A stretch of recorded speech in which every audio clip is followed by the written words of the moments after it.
Your mind is bending physical reality right now. Every thought you hold, every emotion you sustain, is pressing against the material world in ways that machines can measure.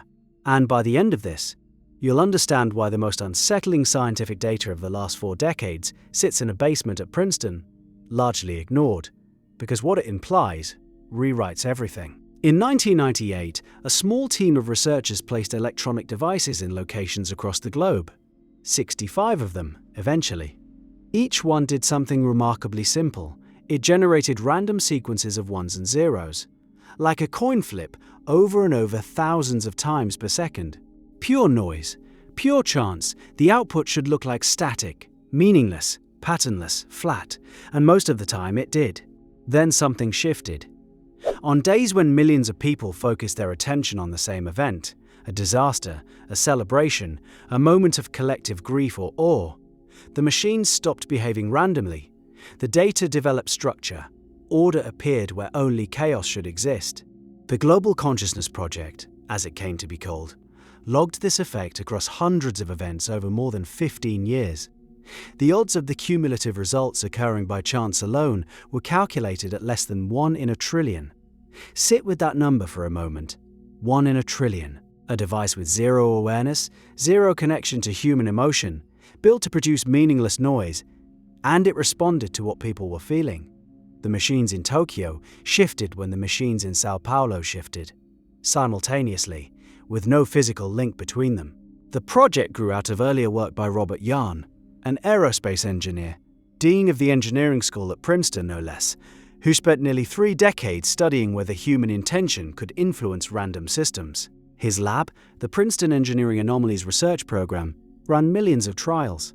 Subjects sat in front of random event generators and simply intended for the output to skew in one direction, more ones than zeros, or vice versa. The effect was tiny, barely a fraction of a percent deviation from chance, but it was consistent. It persisted across thousands of sessions, different operators, different machines, and it held up under the kind of statistical scrutiny that would satisfy any physics journal.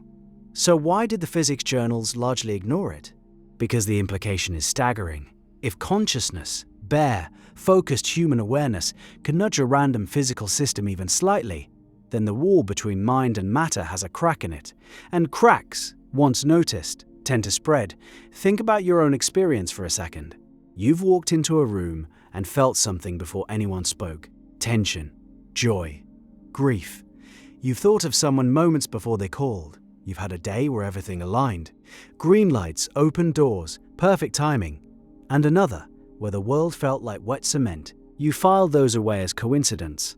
Random event generators suggest they might be something else entirely. Dean Radin, a researcher who has spent decades in this space, describes consciousness as a field phenomenon.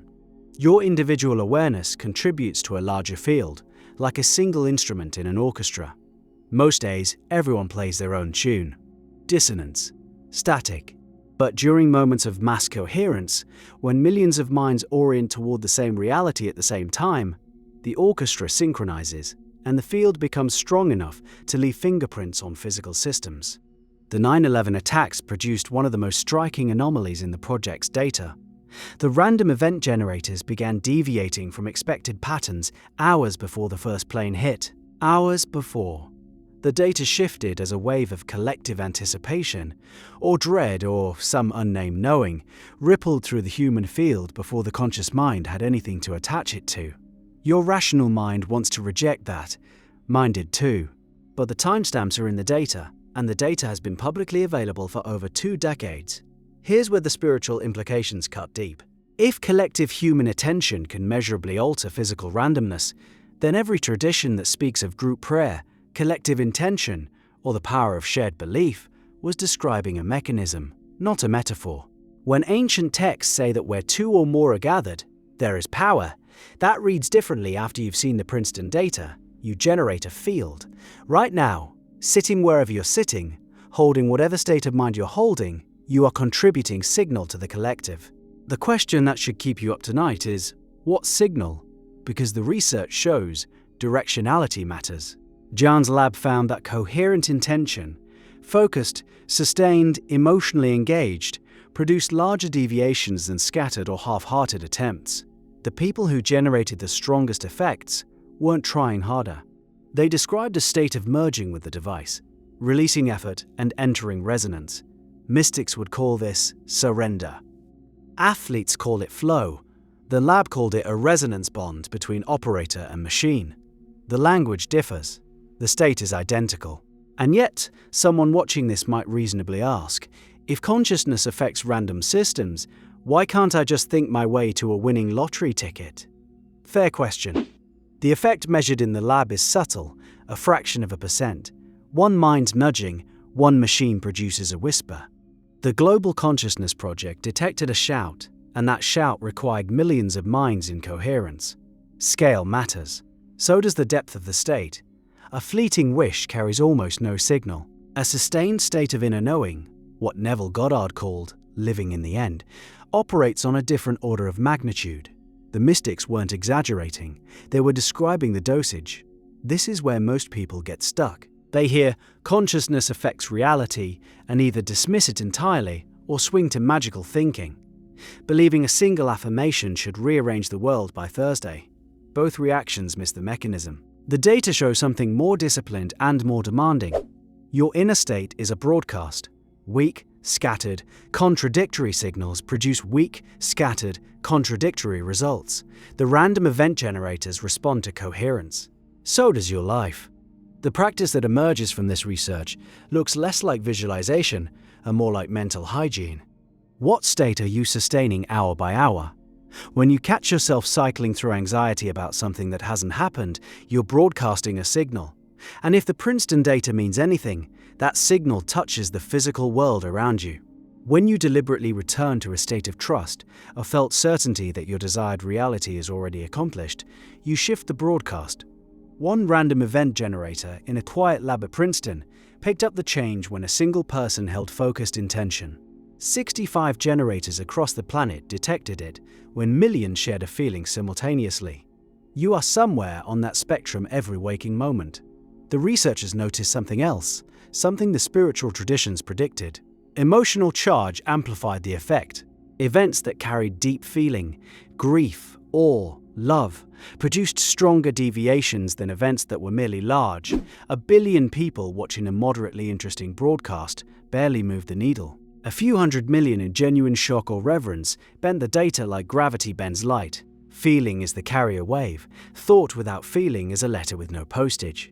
It sits there, it goes nowhere. This maps directly onto every manifestation teaching that has ever worked. Goddard emphasized the feeling of the wish fulfilled, not the image alone. The feeling, because the image is the address, but the emotion is the signal strength. The random event generators confirmed what the mystics reported through direct experience.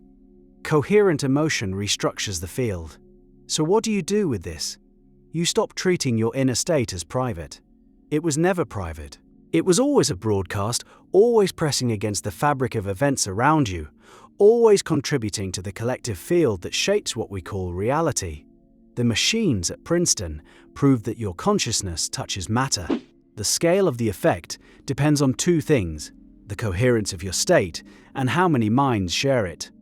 Every morning you wake up and choose, consciously or by default, what frequency to sustain. Anxiety is a frequency. Gratitude is a frequency. Living in the wish fulfilled is a frequency. The random event generators can't tell you which to choose. They can only confirm that your choice registers in the physical world. Somewhere right now, a small electronic device is generating ones and zeros in a sequence that should be perfectly random. And somewhere, a shift in collective human consciousness is pressing against that randomness, leaving a thumbprint in the data that says, "Mind was here."